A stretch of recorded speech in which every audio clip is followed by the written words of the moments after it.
Hey everyone, welcome back to another episode of the Retro Gamers Podcast. Larry here. And Anthony here. What's going on, Ant? Same old stuff, just 3 hours slower than you. That's how it usually goes, right? More or less. But the good news is, I get to, see the future. You do? Is the future... Wait, no, you see the... Oh, yes. I just asked you. Yes. You catch up. See how you catch up? It's taken me a little while. The hamster falls off the wheel, gets back on, and then eventually starts running again. I think your hamster's trapped in a Virtual Boy. That might be the problem. The hamster ran away a long time ago.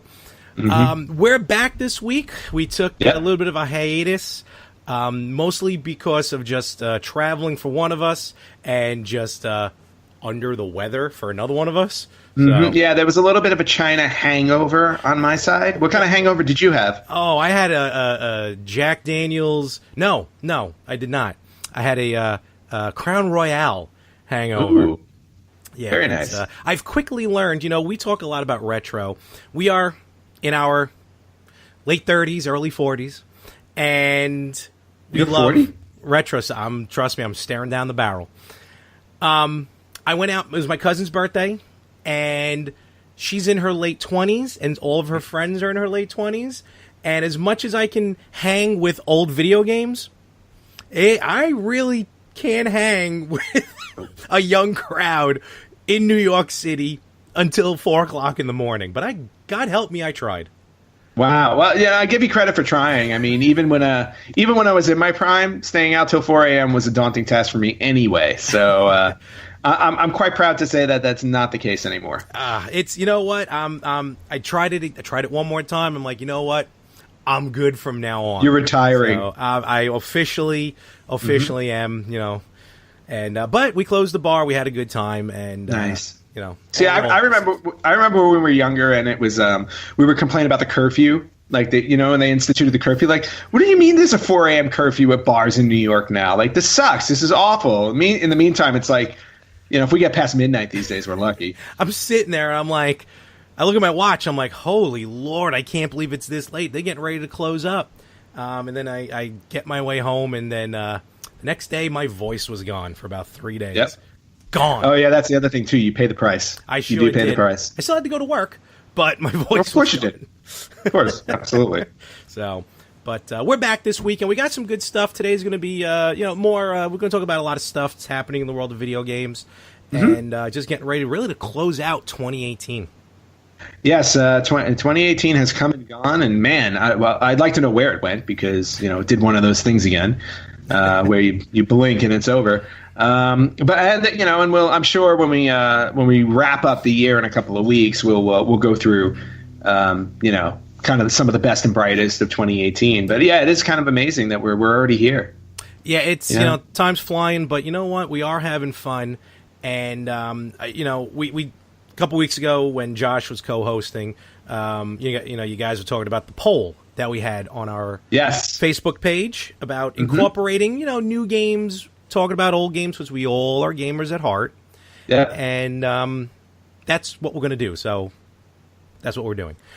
Yeah, we're transitioning a little bit, and and in a good way, because we love our retro games. We'll always talk our retro games, but I feel like and like you said, we took a poll, and we may be doing a little bit of a disservice to not include some of the current gaming that we're both doing, because as much retro as we do play, there's new stuff out there that we want to try, especially, the last few months. There have been some really heavy hitters that have come out on all platforms that we've both been dabbling in.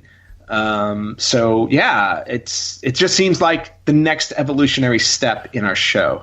I agree. It's like, it's like when we went from 8-bit to 16-bit, then 16 to 32, 32 to 64, 64 to whatever.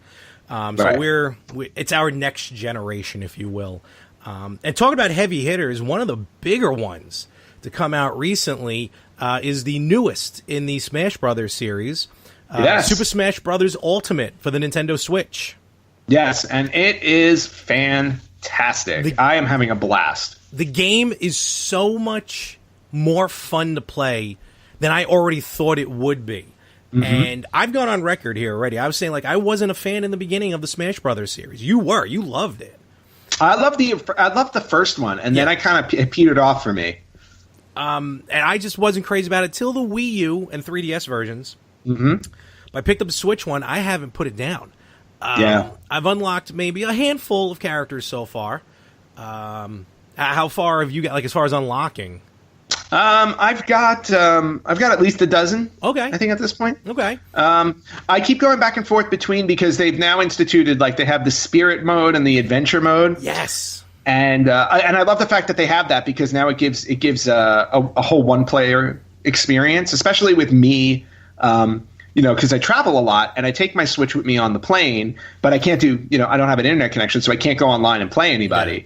Yeah. So the best option for me is to do anything one player mode wise.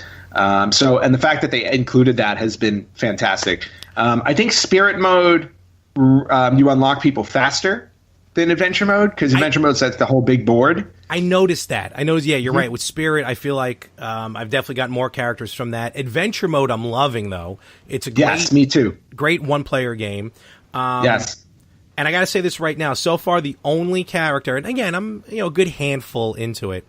The only character that I've so far lost twice to unlock has been Sonic. I can't beat Sonic. I haven't gotten a Sonic yet. My biggest hurdle so far has been there's a level with Bayonetta. Oh, wow. Where you're not allowed to jump. And she's got this slide move that she just does over and over again, so you can't even combat it. That's interesting. Yeah, it took me forever to beat her. Okay. Yeah, but I was going to say, I like the challenges that they do on the levels. It's not just you're fighting the same characters over and over again. It's like, all right, you're fighting them again, but here's a twist to it. Yep. You can't jump, or it's really windy, or they have companions that you have to fight too. Like and so they Giant Rob. I loved fighting Giant Rob. Yes, Giant Rob. But yeah, so like they really put it together nicely. So I've been very impressed with it, and I've been enjoying it a lot. Who's your almost as much as Dead by Daylight? Dead by Daylight. I just downloaded Dead by Daylight. PS4 has an amazing holiday sale going on right now. Yeah, I was going to bring that up. Yeah. Yeah, we'll get to that in a minute. Yeah. But I just want to ask you about Smash. Who's your go-to so far? At this point, who's your go-to fighter? My go-to is the same go-to I've always had, which is Link. Okay. Look, I'm Legend of Zelda biased. Well, Kirby's my second. And obviously, like, when you first start the game in adventure mode, you only have Kirby, so you have no choice but to use him. And that's where I kind of discovered I wasn't using him in regular Smash mode. Mario, Donkey Kong. Actually, Donkey Kong for a little while I was leaning towards, but I'm finally getting used to Kirby. Let me ask you this: I don't know if you have the adapter or not, but like, because the GameCube, the Switch, there's so many different modes you can use it in: handheld, Joy-Con, Pro Controller. Which controller have you been using? I've been using the Pro Controller. Okay. I find it's the most comfortable way to play. Agreed. Unless you have the GameCube adapter. Okay. If you have the GameCube controller adapter, using the GameCube... Now, I wasn't into Smash until Wii U, so I skipped the GameCube. What was that? Smash Brothers Melee. Or Brawl. I thought that was Melee. Okay, yeah, Melee. So I skipped it, but I've always loved the GameCube controller. It's a weird looking design, but I was always comfortable with it. I was going to say, it's got a very comfortable feel in your hands. And, I feel like the Pro Controller is close to that. Yes. Like, I feel like they took they took the GameCube design and just kind of morphed it into the Pro Controller, which is why the Pro Controller feels very comfortable. Using the GameCube controller really, to me, is a world of difference. I play a lot more of the game because I'm more comfortable using the controller. So I highly recommend any GameCube. You don't have to buy one of the new ones, the Smash Brothers one. Any GameCube controller will work. I just suggest getting that adapter. It plugs right into the dock, and I think the gameplay is so much better with the GameCube controller. Yeah, and outside of the whole the controller option, which is great because if you have a GameCube controller, you can buy that attachment and everything like that. Just to jump back into the game itself, the mode with I like the spirit enhancement aspect of it because there are so many characters that you can unlock with bonuses, and so much so that I'm very happy when you're going through adventure mode before you go into a battle.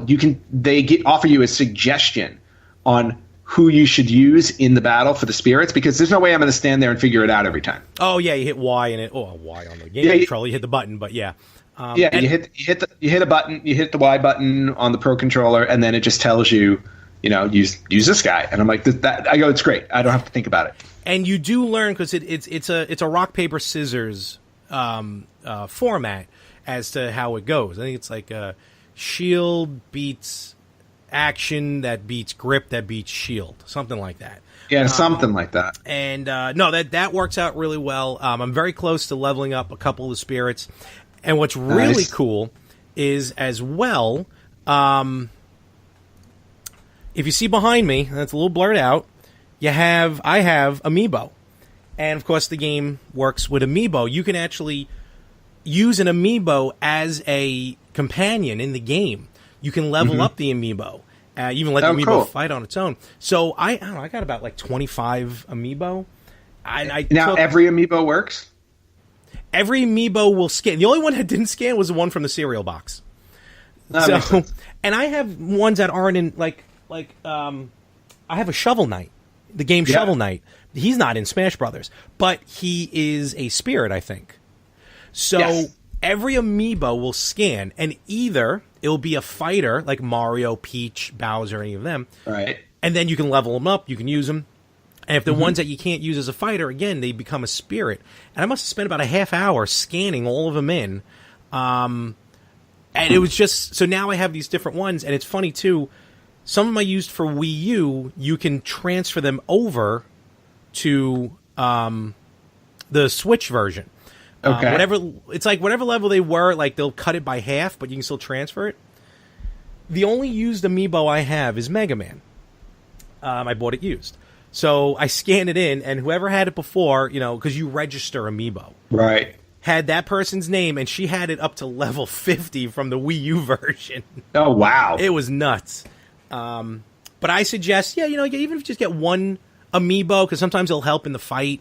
And it's just kind of a good time. You can even fight the Amiibo one-on-one, like if you want to just level up or just practice. That's kind of cool. Yeah, it's pretty cool. Yeah, see, I never collected Amiibo because I just didn't want one more basket of toys hanging around my house. There's going to be a new Piranha Plant Smash Brothers Amiibo coming out. No. Apparently the Piranha Plant, though, if you bought the game, you should get a digital code to download him into the game. In February, yeah. If you pre-ordered the game, you're going to get everyone will eventually be able to buy it. But yeah, if you pre-ordered it, it'll be available in February. Oh, I did not pre-order it. I did. So, but yeah, so far Smash Brothers, big time, loving it, and we're gonna keep going. That's my go-to now. Sorry, Diablo 3. Yeah, well, I gotta say, Smash Brothers has replaced, at least at the moment for me, Super Mario Party. Okay. Which that was what I was playing before that, because I'm trying to unlock everything in Super Mario Party, like all the characters. Really? And that's and that's been fun because you have to do all of the different, there are these shards you need to collect. Yeah. Some kind of shard, and in order to do it, you have to complete all of the board game levels to get a shard, and then you have to complete the entire river adventure to collect a shard, so on and so forth. And I'm working on the river adventure. Right, and then once you do that, you get all of the you can unlock all the characters. So I was working on that before Smash Brothers. Now I have all Smash Brothers. Awesome. So so let us know. Let us know on the Facebook page, on the Instagram page, who's your favorite go-to fighter, and also feel free to friend us if we put our codes out there. Maybe take us on, take on the retro gamers in Smash Brothers. Or better yet, defeat the retro gamers, because definitely defeat Larry. There's no question about that. You can tell just how that just says it all right there. Huh? Where are they? Right. I see them on the Hulk Hogan figure in the background. That's about it. Those are the guns you have. All right, moving right along from that. What's next? I do want to mention this cool product that I got. I talked about this maybe 6 months ago. It was a Kickstarter. It was this thing called Flip Grip for the Switch.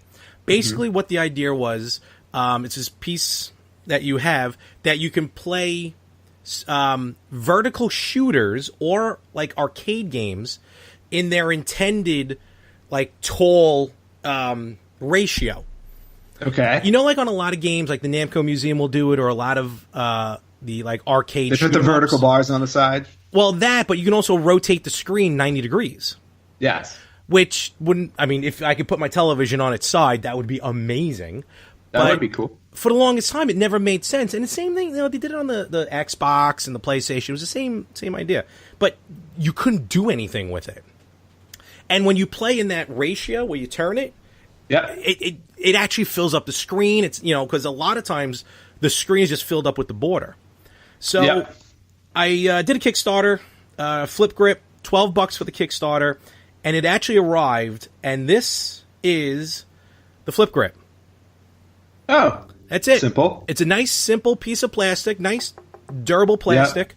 But here's how it works. And this thing is, I can't wait for it to be on the regular market. I suggest everyone to get one. So you have your switch, like that, right? Mm-hmm. And basically, there it is. It only goes in one way, so you can't screw this up. But you put the system, it even tells you on how to do it. Like how to put it on there. Yeah. So you just put that in, slides right in. Locks into place. Okay. And then what you do is you put the Joy-Cons. There's rails. It's not going to charge them. It's just to put them in. Okay. There you go. And then you just play it vertically. And then you can play the games vertically. And it is just, it's such a simple idea. Uh-oh. Can you boot up? Boot up a game for doing an right example? Now. So I'm doing it right now. But yeah, being able to turn it vertically and playing a game like that won't play full screen horizontally is great. Yeah. So right now it's Namco Museum right now. It's just the easiest one to show off. So it's loading right now. I love, and it's durable. The Joy-Cons are in there. They're not going anywhere. And I didn't realize if you flipped your Switch vertically like that it would rotate. I didn't know that. Well, it doesn't do it automatically. Yeah, you have to. It's in the options. I'll be honest with you. Okay. But there's a little thing on the back. See that orange clip? Yes. That's how it stays in. So if when you want to take it out, you just got to pull up on that. It. Also, you can use. And I don't know where it went, so I can't demo it. But oops. Oh man, where'd it go? Oh well. Well, there's a slot on the back. You see these slots there. I think it's this one. See, it looks like a credit card. Forgive me, it's a little loud. If you put a credit card, any old credit card, and it comes with a card as well, it'll act as a kickstand. So you put it on the table, and then you can play from a distance. Cool. Very cool. Right, so here's Namco Museum. So right now, okay. So I already have it rotated. Nice. So. Oh wow. All right, so let's start a game up and take a look at that. The Blues Brothers thing on the wall is. Oh, look at that. Oh, I died. But that's basically how you can play. Look how it looks a lot different. And more fun it looks bigger. Yeah, so, definitely bigger. I love very this cool. Yeah, definitely. that's a nifty little gadget. Oh yeah, I definitely recommend it. I forget it's touchscreen sometimes. Sleep. Mm-hmm. I don't know if it's on the market yet, but be on the lookout for the Flip Grip. Wholeheartedly recommend that. I love this thing. I'm sure Nintendo will come out with their own version very soon. Probably, but right now that one's the way to go. All right. Very cool. So that's my go-to of the week. I like that. It's really cool. I did not do. I don't have anything to show off this week. I didn't do any shopping outside of Christmas shopping for other people. And again, with the exception of, and I guess we'll talk about this right now. The sale going on the PlayStation Store. Yes. Which is actually really, really, it's the time of year for sales, right? We're in the holidays, everybody's shopping. I was at GameStop yesterday, and they actually had a really good sale on all of their merch. Like a lot of merchandise was like 30% off, buy one get one half off, so on and so forth. And they're coming out with some clever stuff. Like there was a PlayStation lamp. It was the 4 controller, the XO square triangle in a row like this, and it lit up. Oh, that's cool. Yeah, and I actually thought that was really cool. I almost picked it up. Yeah. Lot of Kingdom Hearts merch, a lot of Nintendo merch and stuff like that. Just really, really good sales. But in the PlayStation Store, which you brought up to me, but I had actually known the day before. I just didn't get a chance to go on it yet. But they're doing an insane amount, like an insane sale on the PlayStation Store, where it's like 60% off and a bunch of stuff. And they're doing it, I think, each week this month, because this is week 1 that's happening. Yeah. So this is only week 1. Yeah, it says week 1 sales. Oh wow. Okay. And yeah, I mean, and we're talking like really, really good games for dirt cheap. Like, for example, I picked up the Limbo Inside Combo Pack. And if you haven't played those games, at least Limbo, I played Limbo. I never played Inside. Inside was a sequel. But Limbo, I played on my 360, and it's a just beautiful game. Absolutely beautiful game. It takes about an hour and a half to get through. It was never meant to be like a super long game. That's why, I think the original retail price was $15. But you got the 2-pack for them for like, I think $6 or $7. That's not bad at all. Which is great. I saw I saw a 2-pack. You can get the 2 Harry Potter Lego games. Yep. Years 1 to 4 to 5 to 8 for like $7. Yeah, I mean, it's insane. And those games, I bought those on 360 when they first came out. Those games were a blast. I loved playing those. Yeah, absolutely. It was still part of the time when the Lego games were silent. And I actually liked them better because they were smarter that way. Granted, look, dialogue is a must in video games these days because, technology. I was like, however, they found a way to make it so clever that when they finally did start putting voices in it, I thought it took away from it a little. I hear you. But again, for $7, you're getting 2 solid games that actually just released on the Switch, by the way, for $25, I think. I think so, yeah. Well, full price, yeah, because it's new on the Switch. Another one on the PS4, which I almost bought. I'm debating to pull the trigger because the sale looks like it's going to happen to like middle of January, actually. These prices are good till January. We can take our time. Exactly. Wait for that Christmas money to come in. Exactly. You can buy both the Spyro trilogy and the Crash Bandicoot trilogy, the remastered trilogies, both at the same time for $50. They'd go for what? They're $40 each. Yeah. So, well, they just came out. They're new. So yeah. And granted, the caveat to all of this is it's download only.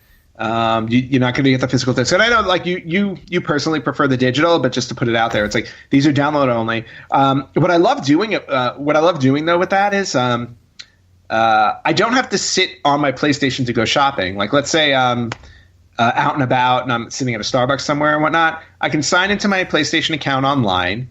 I can go shopping, and then it'll tell my PlayStation to download it. And then by the time I get home later, which is what I did with my purchases yesterday, I got home last night. Yeah, I got home last night. Turned on my PlayStation, and it just told me, "All right, all of these are downloaded now. The 4 games that I bought." That can get dangerous. Trust me. Oh no, I trust. I know it is, but what's not dangerous is not having an external hard drive, so that as soon as you hit that half a gig, you're done. This is true. See, I got a terabyte, so. Yeah, you're screwed. See, I just have the half a terabyte, so I'm done. I can't even buy Red Dead Redemption 2. Because I don't because I just don't have the space. But no one does. Nobody does. But the PlayStation Store sale definitely. If you have a PS4 and you're looking for stuff, definitely check it out.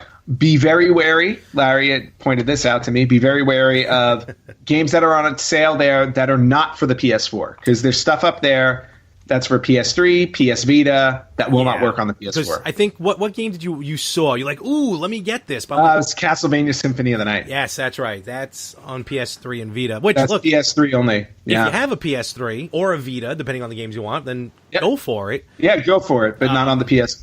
Yeah, but you gotta be careful. That's why sometimes it's better to do the shopping on the PS4 because you can sort it by the system. But also, to be fair, there's like 930 games on sale for the PS4 and like 15 for the Vita and like 60 for the PS3. Well, yeah, exactly, and that's why I took it. And I took a little advantage. I didn't have time to go through the whole thing because it's so massive. Oh yeah. But I picked up Limbo and Inside. I picked up. This is a game I've always wanted to play. It's a retro game. Always wanted to play it. Never had an opportunity before. But Grim Fandango remastered. Yeah, I mean, I've heard about it. I've never played it. It was one of the last. Well, it wasn't one of the last, but it was one of the best LucasArts games that ever came out. I think it was only on PC. I'm not 100% sure, but it's like this film noirish kind of game. With all these really weird-looking characters, because this came from the same team that did Maniac Mansion and Day of the Tentacle. Oh, really? I didn't know it was the same team. Okay. Yeah, so it came from because those were LucasArts as well. Yes. So I downloaded that with the intention of playing it finally, and then the last game I picked up was a game that we covered on the Retro Gamers a while ago. Like months and months ago. We talked about a game called White Day. I forgot the subtitle. It was like something, a day called school or something like that. Something weird, yeah. Yeah, whatever it was. And it's like and what's interesting about it is that I didn't realize that there's a lot of downloadable elements to it. There's game purchases. Yeah, because costumes and stuff like that. But the idea behind the game is that it's based off of a holiday in Japan called White Day, which is basically their version of Valentine's Day, because on Valentine's Day in Japan, it's the reverse of what we do. Women buy men gifts, and then a month later, on March 14th, on White Day, the men return the favor and buy women gifts. So the whole idea behind the game is it's about White Day, and I'm really curious. And the game sounded interesting enough to me that I wanted to pick it up. So I picked that up to play. As well. Yeah, me too. I picked that up. I picked up Dead by Daylight. Yes, none of the downloadable content yet, but Dead by Daylight. That's okay because look, you got to start simple, and I will guide you through your first couple of games. You will kill me quickly and swiftly. No. We will both be survivors. And I also picked up a game that was only $1 called Punch Day. It's one of these. It's kind of like almost like a cell phone game. It's like, you kind of you're repetitive, like you're a boxer, or it's like street fighting, and you train, you do this, you train, you do this, you go out fight, and then you go and train. So it's kind of like a quick pick-me-up game, but it was $1. It looks fun, so I'm like, why not? So I threw that in there. Can't go wrong for $1. No, not at all. So yeah, PS4's got a great sale. I haven't seen anything from Microsoft as far as a sale. Nintendo's and you know what? Microsoft's got to step it up. My Xbox One has been off for a very long time. I got news for you. Short of PUBG and probably Call of Duty, but I don't even think this Call of Duty was that high. Except for, Red Dead. Red Dead Redemption 2. Well, Red Dead's on all platforms, or on those both platforms. So that's definitely where you get it. And you need like a separate console apparently for Red Dead Revolution 2. I heard the day one update. What'd I say? Revolution. Oh, that's another game. Red Dead Redemption 2, like the update was 123 gigs. Oh, wow. That's sick. Insane. And Nintendo's like, we would love for Red Dead to be on the Switch. Yeah, because it'll fit perfectly on those little SD cards that they have. Please. But nevertheless... we'd love to have Red Dead Redemption on Switch. It'll cost you $374. Yeah, because you need a whole separate Switch. Yeah. Oh, well. Crazy. But still, cool stuff. Go check out the sales. A lot of, and like Anthony said, there's like these older games remastered. If you have a PS3, you have a Vita, you can get some of the PS1 classics, PS2 classics. So now's the time. And as usual, it's like February, March, even like July and August. Like I see a game, and sometimes I'm like, unless it's a first-party game, like unless it's a Nintendo game from Nintendo, which never goes on sale, it's like, I can wait, or I should wait. Because these games that we just bought a few months ago, Diablo 3 was already like a third off. WWE 2K19 was already like half off. I know. I'm kicking myself for spending full price on that one. Me too. There's a lot of games. Because I've yet to turn it on. Yeah, I've only done it a couple of times. But hey, you know what? It is what it is. So I just bought it for my name. Yeah, exactly. Still fun. So yes. Alrighty. Are we doing any breaks? Yeah. Okay. We should have planned this out ahead of time. I guess this is one of them. All right, why not? Let's take a pause. All right, Larry, it is time, and we haven't done this one in a while. It is time for a very special segment of Retro Records. Ooh, all right, yeah, it's been a while. Yeah, it's been a while. Okay.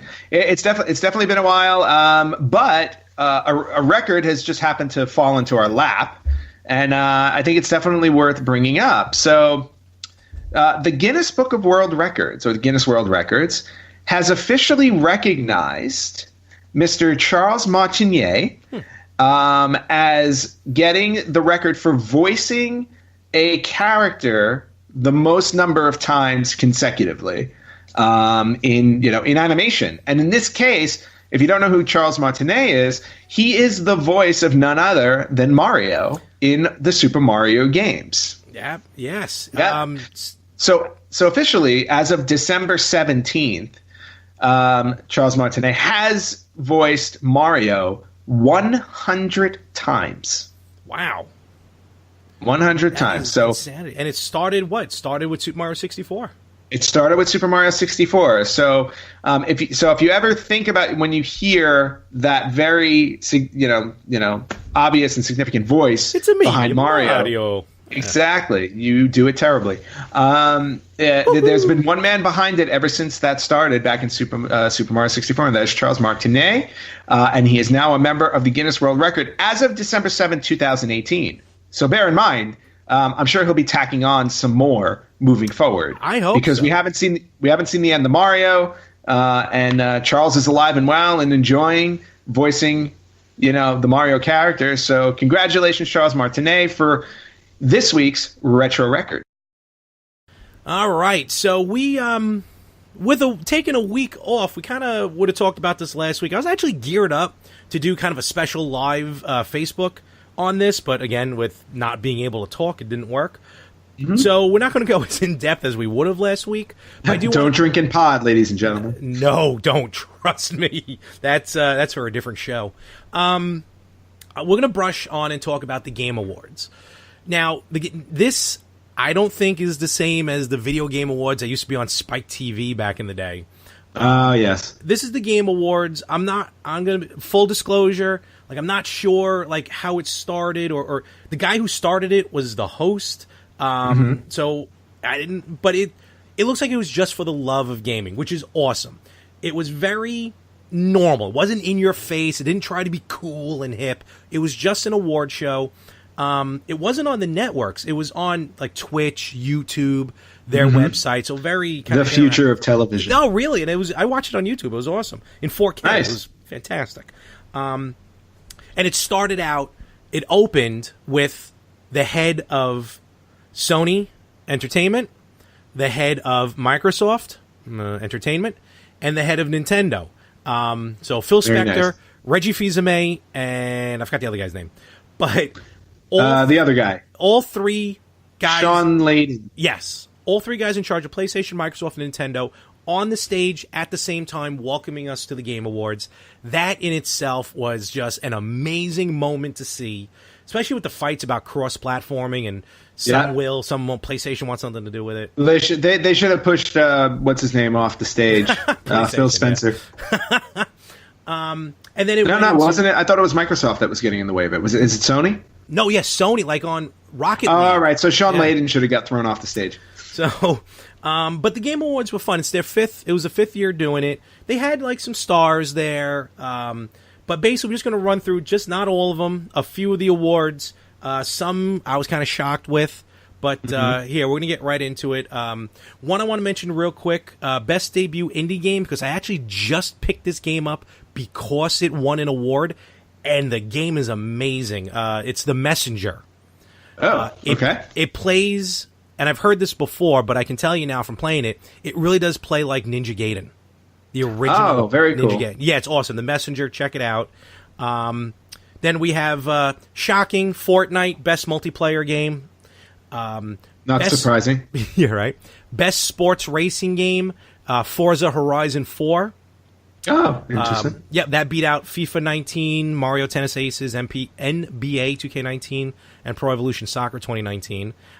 Something happened when that award was being given, which we'll talk about in a moment. Let's see, best family game. This is the category that I was shocked at, and not because of the game that won, because of how one of the other games did not win. So here are the nominees: best family game, Mario Tennis Aces, Nintendo; Nintendo Labo, Nintendo; Super Mario Party, Nintendo; Starlink Battle for Atlas, Ubisoft, but there's a special Star Fox in-game thing you can do with that. So Nintendo, kind of, sort of. And Overcooked 2. 3 Nintendo games. One game that I feel like Nintendo has their hand in. And then a separate Ghost Town Games. The winner, Overcooked 2.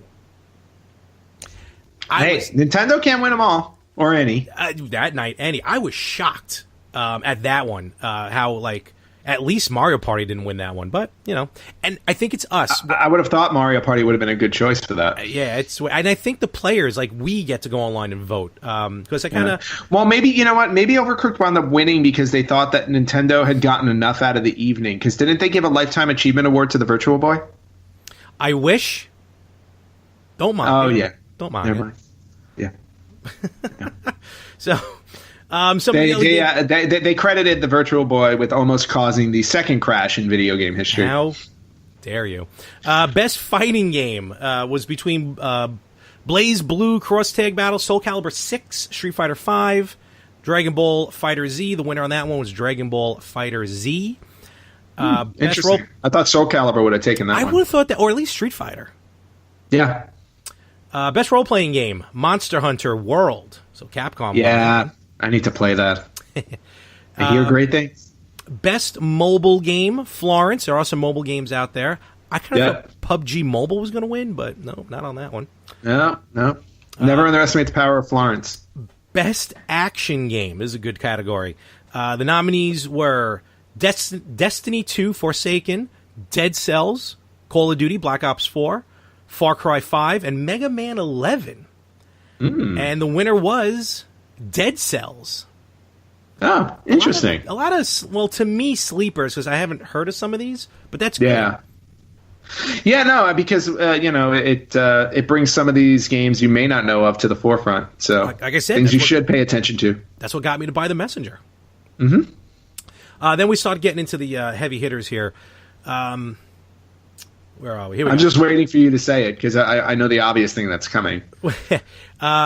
Well, best ongoing game, that was between Destiny 2, No Man's Sky, Fortnite, Overwatch, and Tom Clancy's Rainbow Six Siege.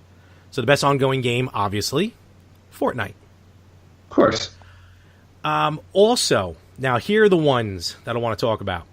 So, best narrative, which I thought was kind of cool. And you know what? Okay. You know, in Hollywood, you're a writer. I feel like this is something that would be up your alley as far as best narrative. So not necessarily the gameplay, but the story. Yeah, no, I think especially for certain, single player games, like the story comes first. I mean, it's just like any movie. It's like you need the story first before you start to fill the story with other elements. So the nominees for this one were Life is Strange 2. I heard that game is fantastic, by the way. The game looks the full awesome. 10-second. Yeah. Marvel Spider-Man. Also amazing. Red Dead Redemption 2. The obvious choice. Detroit Become Human. I've heard good things about that. Yeah, I heard great things about that one. And God of War. Also, a game I heard that it's actually on my list to pick up as well. I want that game. I got it. Played a little bit of it. It's amazing. Now, before I announce the winner, let's just look at the 3 games from Sony Interactive, 1 from Square Enix, 1 from Rockstar Games. So these are 3 heavy-hitting companies that know what they're doing. Oh, yeah. And the winner for Best Narrative was Red Dead Redemption 2. That's not surprising at all. One of many awards that it seemed to have won in the evening. Red Dead Redemption 2 also won for Best Score or Music, beating out Celeste, God of War, Spider-Man, Octopath Traveler, and Ni no Kuni 2. Yeah, Octopath Traveler is another game that I purchased and got to start playing because I heard it's outstanding. A friend of mine at work actually said, what the hell's it called again? Octopath Traveler. Octopath Traveler? Yeah. Yeah. Also, Red Dead Redemption 2 also picked up, where'd it go? Best Audio Design. So, much like the Oscars, sometimes you get those smaller awards that they kind of like do the night before. Exactly, and then it kind of adds up, or all of a sudden it's like you won 10 awards, but you only watched them win like 2. Yeah, really.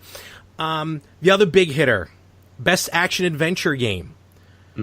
Marvel Spider-Man, Red Dead 2, Shadow of the Tomb Raider, God of War, Assassin's Creed Odyssey. And the winner on this one was God of War.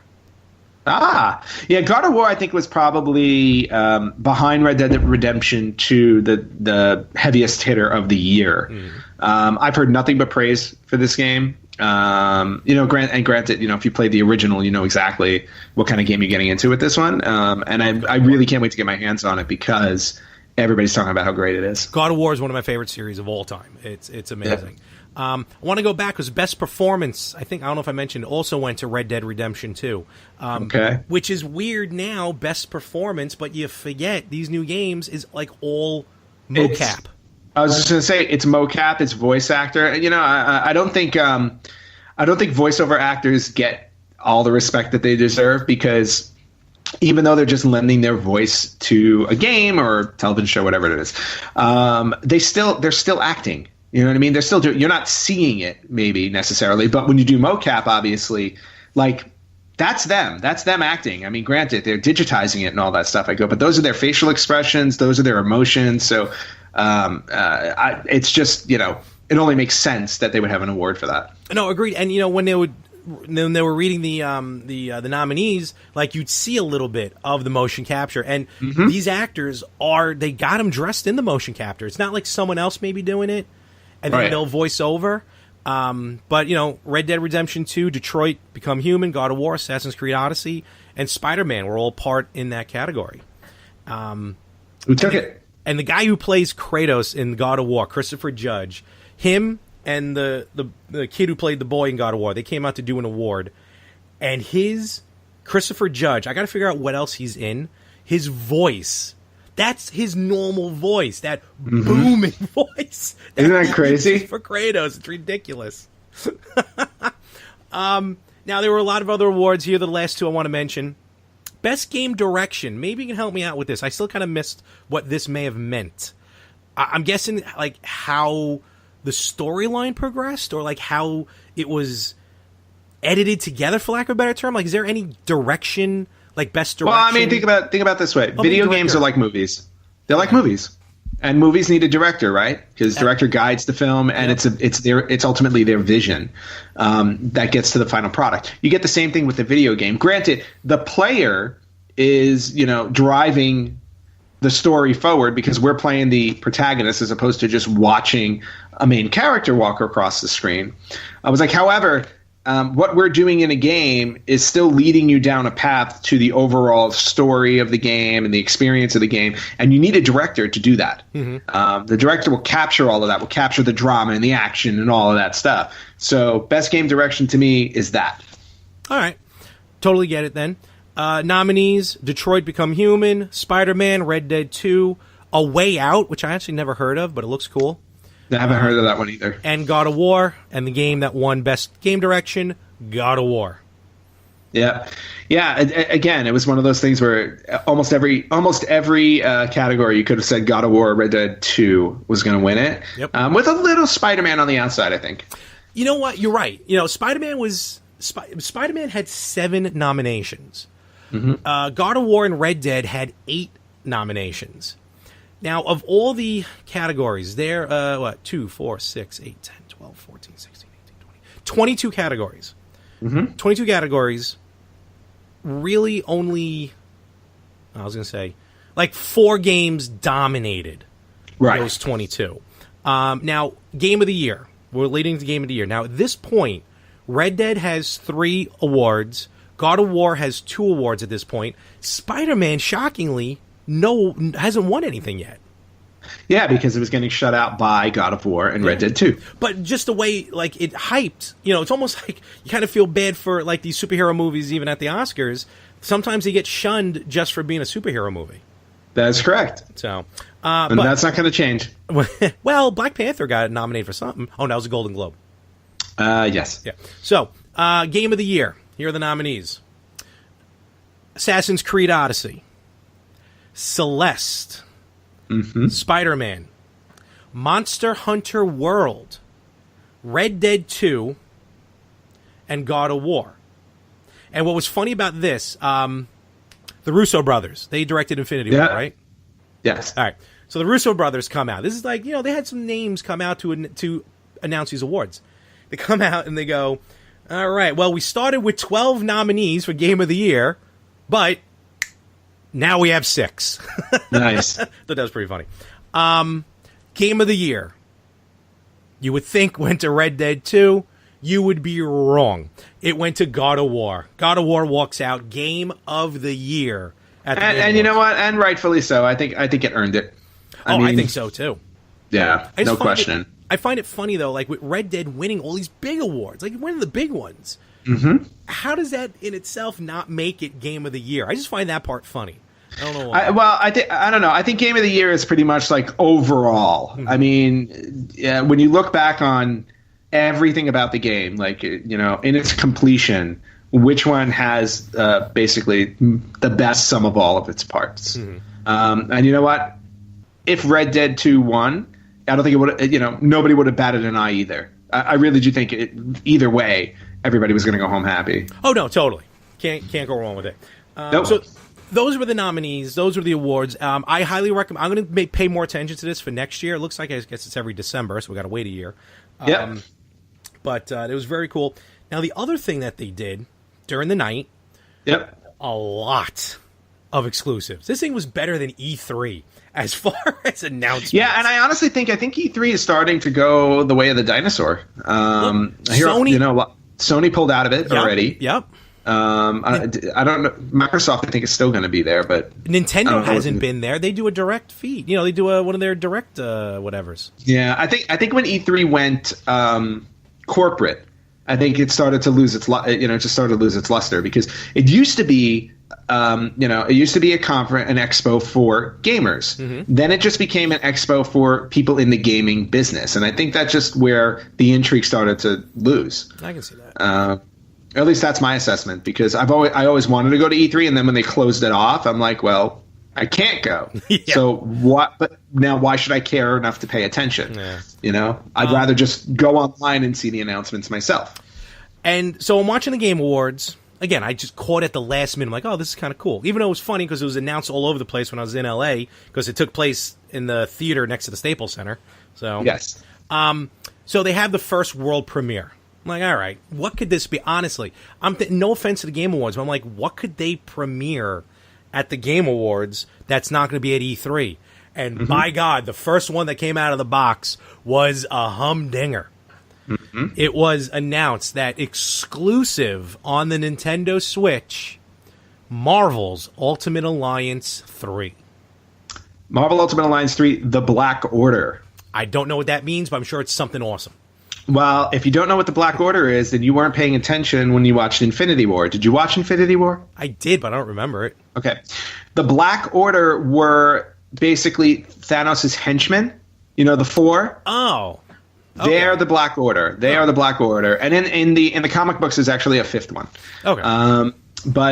So they're the ones. So just based off the title, and obviously if you saw the trailer or the teaser that they gave, this game is going to be focused on the Infinity Gems or Infinity Stones storyline, which is one of the most heralded storylines in all of comic book history, and now in all of, superhero film history. Yep.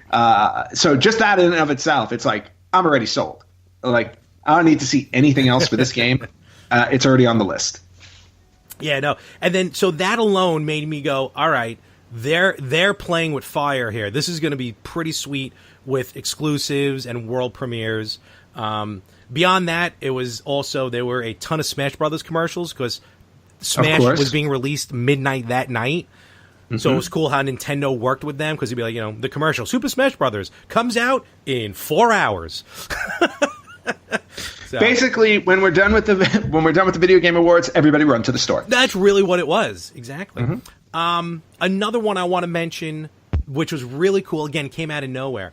So as I was talking about the best, where was it? Best sports and racing game. Ed Boon was the presenter for that one.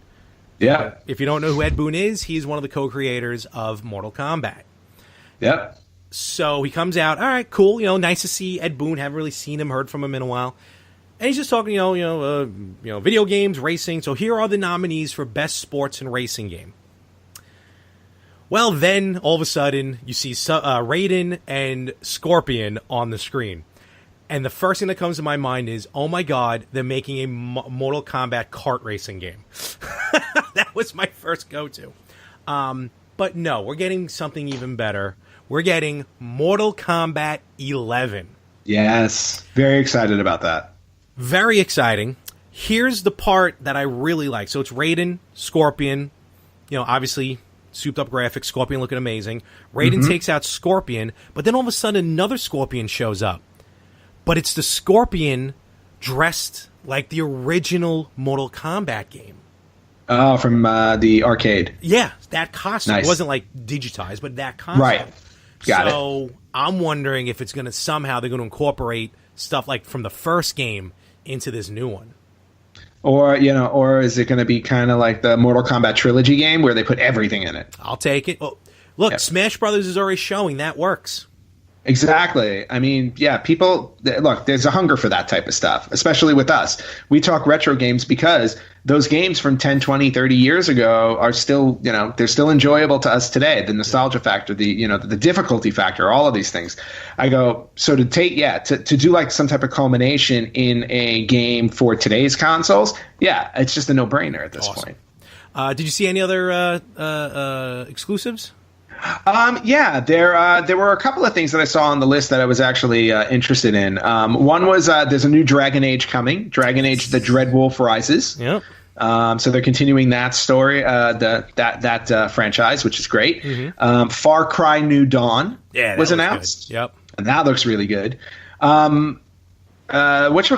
Stranger Things 3, the game, was announced for those of you who love Stranger Things. That's leading into...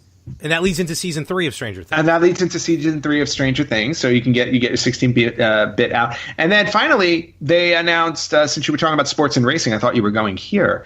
But they announced Crash Team Racing Nitro Fueled. So we're getting a new Crash racing game. Actually, it's not new. It's the original. Is this the re-release? It's the repolished. Repolished. CCR. Okay, so it's that one. But still, good game. That game was amazing. Yep. So it'll be great to see that all polished up and pretty on our new systems. Absolutely. So that was the Game Awards. We're definitely going to pay more attention to that next year. I had a blast watching it. You can still watch it now if you want. It's on YouTube. Well, maybe next year we'll make a point to do a little like you said, you want to do a live stream during it to discuss it. We can do a little Mystery Science Theater 3000 with it. I like that. Live from the fake red carpet. Exactly. Live from our living rooms. That'd be awesome. I'm in. Yes.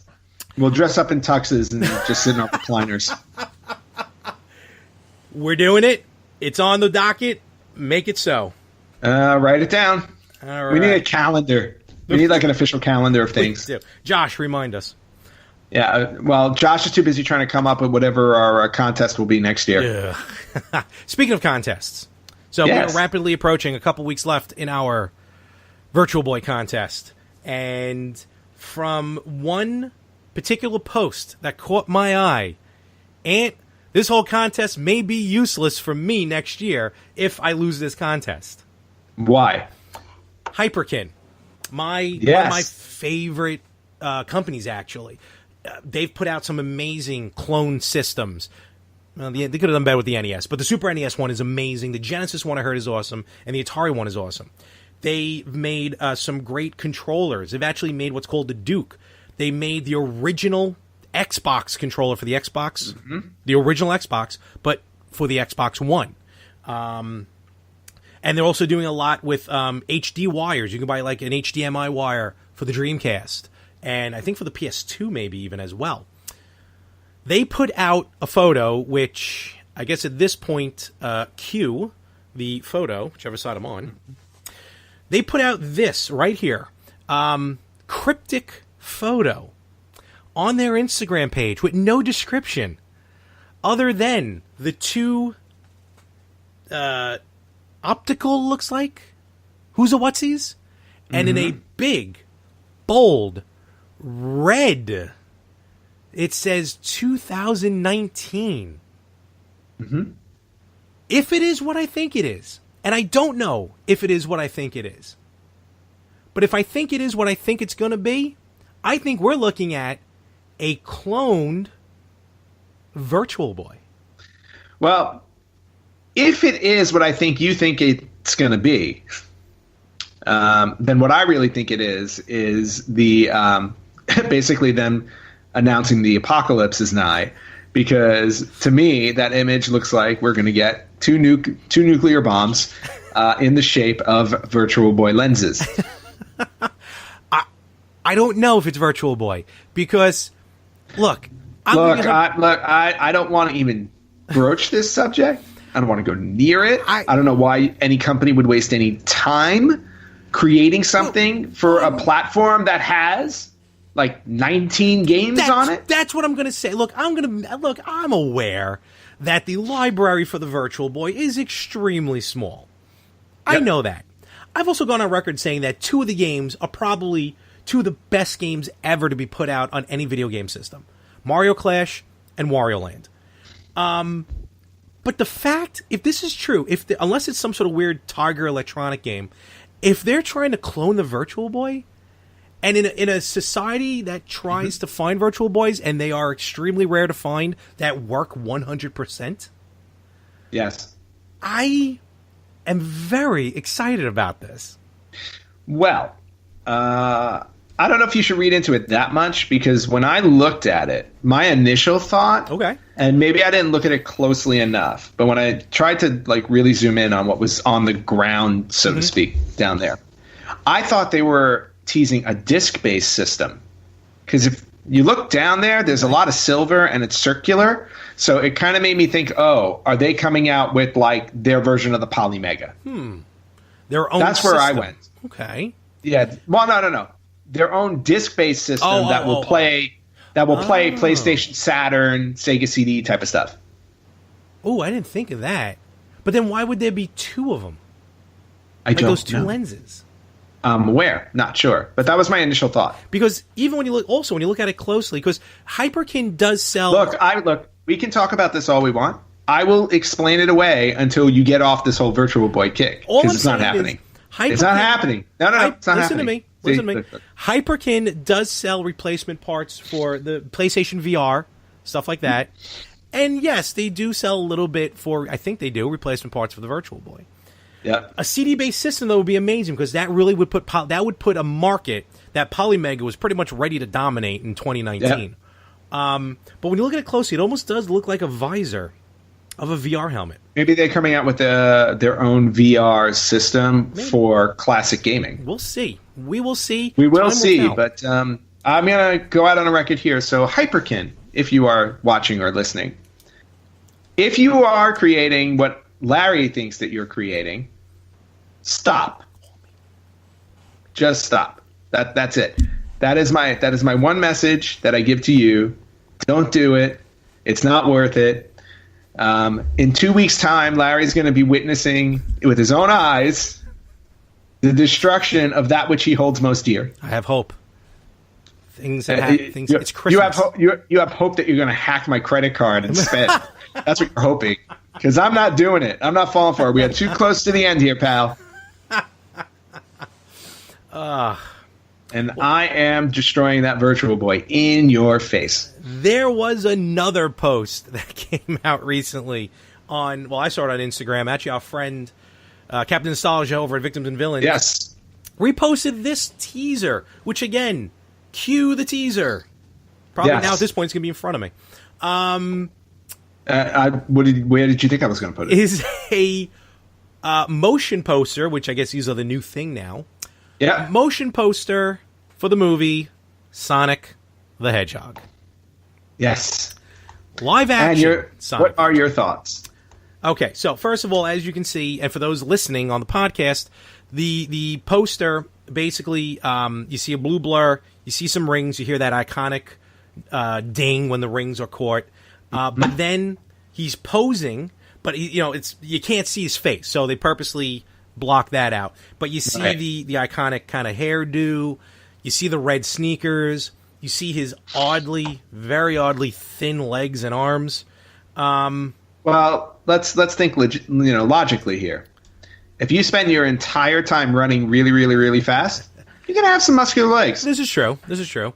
There's very little to go on. I'm concerned, which I'll explain why in a moment, but I'm excited at the same time because at least it doesn't look like a real hedgehog, like an actual hedgehog. No, I think we're gonna have to wait and see. Yeah, this one's gonna have to wait and see. But I even mentioned this before talking to someone, in a world, because I've already heard some rumors where they were trying where a hedgehog can talk and run at the same time. They were trying to work out his face, and in the video game, his eyes are very big, very cartoony, and I guess they didn't want to bring that over to a live action movie like that. So they said they're playing around with it, and I kind of heard, I think, like Sega was like, I don't know how we feel about this. But again, that's a rumor. I don't know how true that is. But in a world where we are getting a live-action Pokemon movie, where the Pokemon look like they are pulled directly out of the video game, not made to look like somehow real animals, short of putting fur on them. If we can get real-looking, video game-looking Pokemon, we can get a video game-looking Sonic the Hedgehog in a real-world environment. My hopes are high, except there was another poster that came out that supposedly was in movie theaters. And it's like a first-person shot of Sonic. You see his legs, and I think he's sitting on top of the Golden Gate Bridge. That is correct. And everybody hates it. Yep. So, I guess it just looks too weird. Well, this movie was kind of announced out of the blue, and then the release date for it seemed really, really close. When is it coming out? Next year. Okay. I think November. Yeah, but still, that was just hearing about this recently and then seeing the release date, that's really fast. Especially for, something that's going to be heavily CGI. Yes, I understand that. I was like, but still, to me, this kind of, my initial reaction to it was that this reeks of Sega trying to get to the market before the Mario movie comes out. Even though the Mario movie's not coming out, I think, till 21 or 22. Oh, wow. I think it's 22. Yeah. Okay. I think it is. Well, so it just seems strange to all of a sudden have it come out and be like, oh, yeah, and it's coming out next year. And I'm like, huh? Really? Wow. Okay. Now, the other thing we got to look at, which they haven't shown any photos yet, is now Jim Carrey is playing Dr. Eggman. Or Robotnik. Whatever the hell they call him in this movie. What is he? Is he going to CG? Is he going to be CGI? Is he going to look like Robotnik? He better not be skinny. Well, if they're making Sonic look like uber real, then I'm assuming that we're going to see Jim Carrey. We're not going to see a CGI. Yeah, it's kind of like Jim Carrey in The Grinch. Just throw some makeup on him, call it a day. Well, Jim Carrey in a fat suit. Yeah, hopefully he'll be in a fat suit. Yes. So, we'll see. I'm skeptic at first. Obviously, we all need to see more. Josh got me though when he sent us that other photo, what looked like Knuckles, but it ended up being from a man that's been around forever. Yeah, there's been a lot of stuff that's been after the Sonic thing was announced. So a lot of fake stuff out there. We shall see. And then another piece of news I want to talk about, and then Ann, I know you got a bunch of news that we'll hit. I got a bunch of news I want to get to, so hurry up. Good. All right. Well, here we go. And we saw this coming. You know what? At this point, I'm fine with it. I don't have a problem with it. I think everyone is now satisfied. Yeah. But Nintendo has come out and said that the NES Classic and the Super NES Classic, they're not making any new ones. They're done with them. They're discontinued. Just Dunsky. Mm-hmm. Pretty much straightforward. That was the whole thing. Like when they came back out and said, First off, they said after the NES Classic debacle, where people couldn't get their hands on them because there weren't enough. They promised that there would be enough SNES Classics, and they delivered on that. They sure did. There were always enough. Whenever you went to a store, for the most part, I mean, granted, like when they first came out, maybe they sold out for a little bit. I was like, but there wasn't a long wait. And it got to the point where they were just sitting on shelves in stores. You walk into a store now, you see them everywhere. Yeah. And then they promised to bring the NES Classic back after that. If you look in the background above my right shoulder, you will see a white cat in the wild sitting atop a refrigerator. How the hell did she get up there? I don't know. Be very quiet. Be very quiet, or she will pounce and attack you. Crikey. No. Okay. So anyway, so the NES Classic went back into circulation because they promised that they would make enough to meet the demand that everybody had. They did that in spades. Again, you can find an NES Classic anywhere. So it only makes sense for Nintendo to now just turn around and be like, okay, we're done making these. Now everybody is everybody happy? So if you have not gotten your hands on these classic systems, which, by the way, are both fantastic things to have. Beautiful. They're wonderful. Yeah.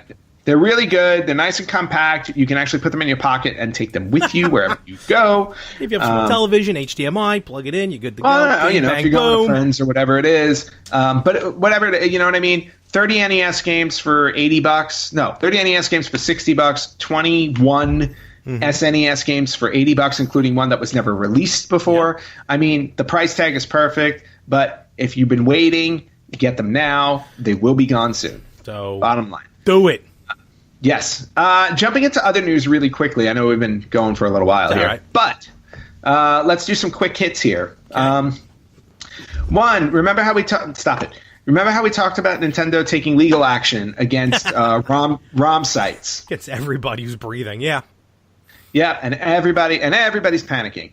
But Nintendo did not stop there. So now Nintendo is taking legal action against a man in California who has been selling hacked consoles, pirated versions of Nintendo games, and tools to help users modify their own systems. Folks, I forgot to tell you this is Anthony's last episode of the Retro Gamers because he's been had.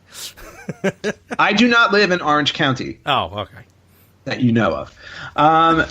So Nintendo has filed suit against this person for piracy. And, I didn't know if you know this, but he violated what they call the Digital Millennium Copyright Act. I've never heard of that.